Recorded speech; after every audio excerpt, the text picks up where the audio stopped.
Hi friends, అందరికీ good morning. చూడండి మనసు అయితే ఎట్లా పడుతుందో. మేమైతే ఉదయం 5 గంటలకు లేసామండి. మొహం కడుకుందామని బయటకు వచ్చాము. చూడండి మనసు అంతా ఎట్లా వస్తుందో అట్లా చూస్తున్నాం. ఉదయాన్నే మనసు చాలా బాగా వస్తుందండి. మనుషులు కూడా కనపరావట్లేదు. అడపక చూడండి ఎట్లా ఉందో పోకు అట్లా మళ్ళీ అందరికి very very good morning friends. మేమైతే మొహం కడుగుతున్నాం యాప్లు వేసి.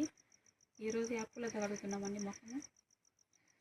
మీరు కూడా ఎంతమంది యాప్లతో కడిగేది కామెంట్ బాక్స్లో కామెంట్ చేయండి ఫ్రెండ్స్. ఓకే ఫ్రెండ్స్, బాయ్ అండి.